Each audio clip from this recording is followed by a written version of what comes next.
You're listening to Bridges Radio Program. This is a show about the creative industries, artists of all mediums, and other professionals who make the art we all enjoy. Bridges is produced at Citadel House Studios in Lewisport, Newfoundland and Labrador, and is a collaborative project between Carolyn R. Parsons and Citadel House. This program can be found on iHeartRadio, TuneIn Radio, Spotify, and in podcast at SoundCloud, Apple Podcasts, and Google Podcasts, as well as many other podcast hosting programs. Hi there, everybody out in Bridges Radio Land. Carolyn Parsons here. I'm here alone. Well, not really alone. I have a guest with me, but I'm here hosting alone today.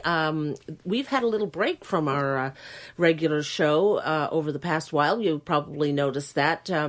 Our friends here at Citadel House, where we're recording today, have been very, very busy with the East Coast Music Awards, or the Association Awards, and they were traveling, and so we decided to give ourselves a little bit of a break.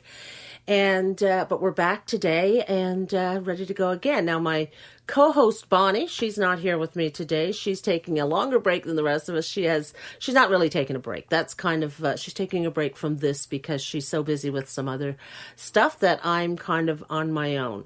So you'll notice a little bit of a different format in this podcast because you don't want to listen to me. It's not so bad when Bonnie and I are having a conversation, but just me talking on and rattling on to you is not going to be that much fun. So I will make it very brief, and then we'll talk to a very special guest that I have here in the studio at Citadel House.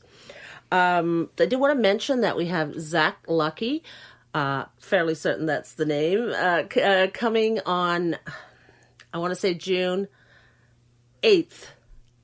And he'll be here at Citadel House. Don't trust me on that. We have, Citadel House has all of their listings for upcoming shows, and I think there's one at least every 2 weeks for the foreseeable future. Summertime is music time here at Citadel House, so you'll find those listings all on their Facebook page or on the website.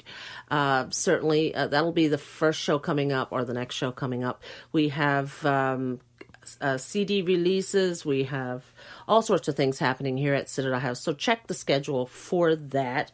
I did want to mention also that there's an event in Gander on June. Oh my gosh, I want to say July. I'm anxious for the summer months. June 7th and 8th, Midsummer Night's Dream will be the performance by the Beyond Youth Theatre. That's coming up June 7th and 8th at St. Martin's Hall. And we've had Leslie Hewlett on the show in the past talking about Beyond Youth Theatre. And you can find that show on our Bridges Radio page. You'll be able to find all our old episodes there. So that's coming up.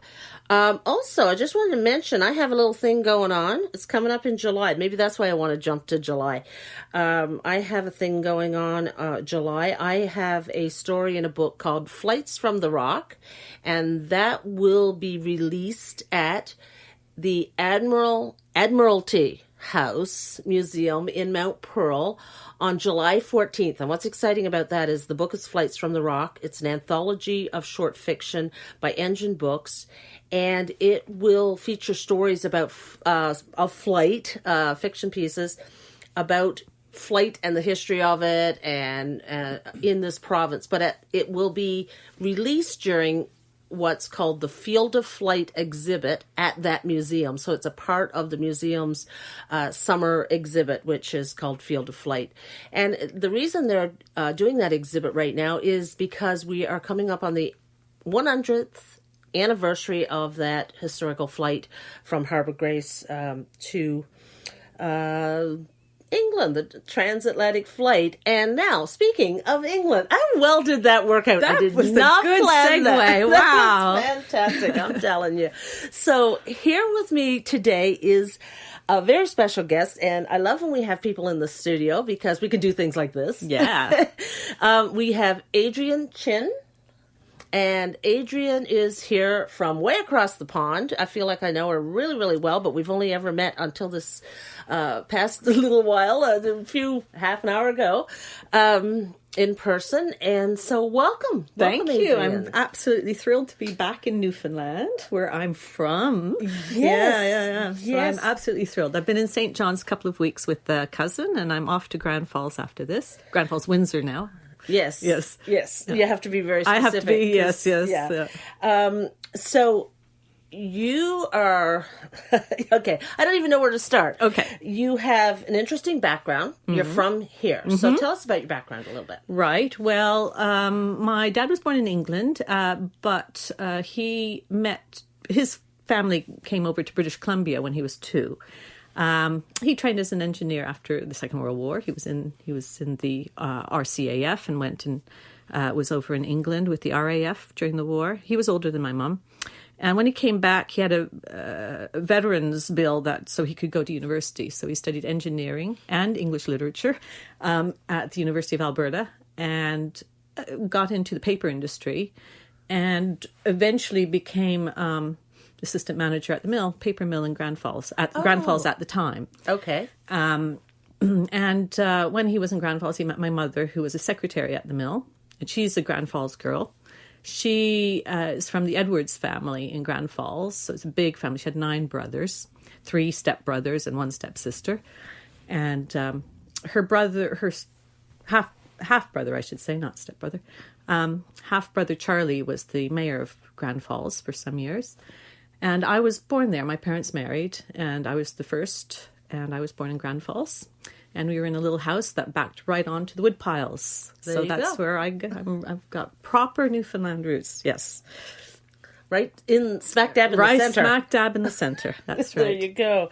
So, but then you moved on. Yeah, when I was 5. So I've got 2 brothers and 2 sisters. There's 5 of us in 7 years. That's really... That's how it was? That's how it was, yeah.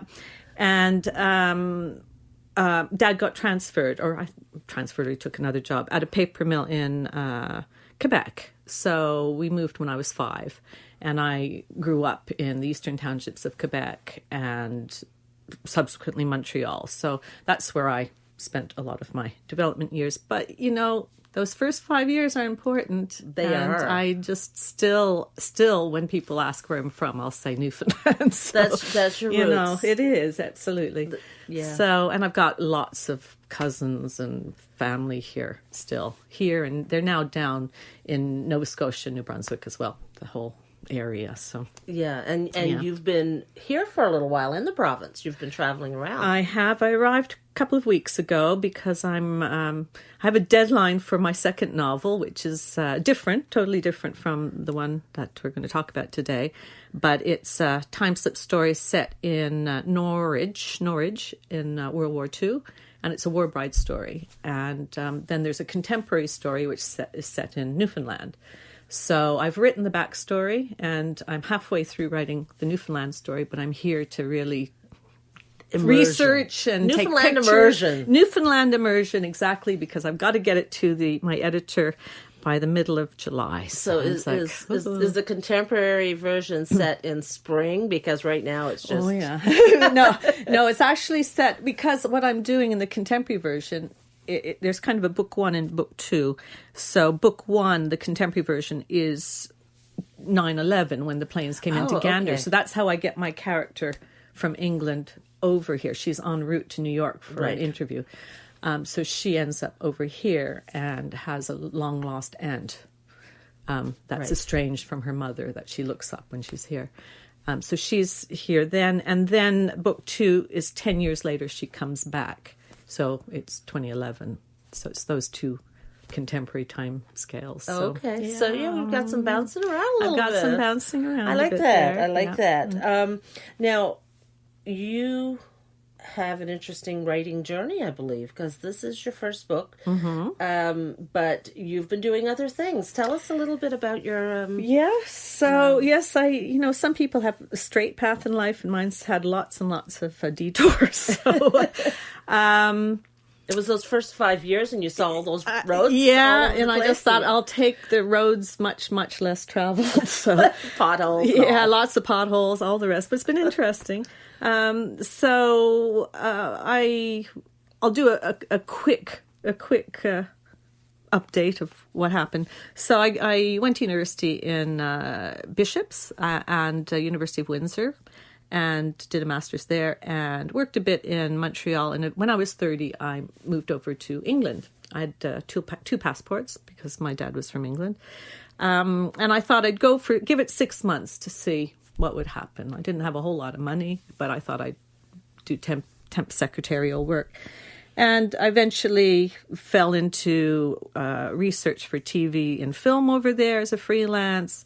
And after 5 years of that, I retrained as an interior designer. And I've been running an interior design business for 20 years now.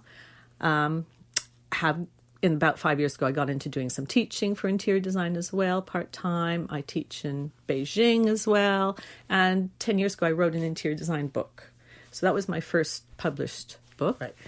And I have been writing blogs, and I write haiku. It's my favorite poetic form. So I love doing haiku, and I do that on blogs. And then, yes, I started this book in 2011. I decided back then, I had a landmark birthday in December, the previous December. And I thought, well, I've always wanted to write fiction, so I'm going to really take it seriously. So I joined the Faber Academy writing a novel course in London, England, and which is a very good course. And every Saturday for 6 months and one night a week for 6 months, I had to start working seriously on something. So I started this, the Lost Letter from Morocco, not titled that at the time, on that course, and have been writing it for years. many drafts, years. many rejections from agents and all the rest. It was a real journey, but eventually, last May, in fact, I got it accepted by Avon Books, which is part of HarperCollins. So that was a thrill, absolute thrill. Yeah. So it's quite a journey, and it's when you talk about 2011, and here it is 2019. Yeah. And most people don't realize, like my current book is 6 years in the making, Yeah. and I wrote other things in between. So there's a learning. Oh, that yes, happens. absolutely. And for me, and I want to ask you this, do you think that because you're writing another book now, I'm going to jump ahead a little bit, and then we're going to do what you do in your book. We're going to jump ahead, and we're going to jump back. That's right. Yeah. Do you think you've learned from this process of writing the first book that the second book will be so much faster? Well, it's funny because this one, obviously I wasn't working full time on it because I was working and doing other things. And there would be times where I just didn't know where to go with book one, the Morocco book, and set it aside for 6 months. So it was a long process, and yes, learning a lot, coming up against dead ends and revisiting and going back.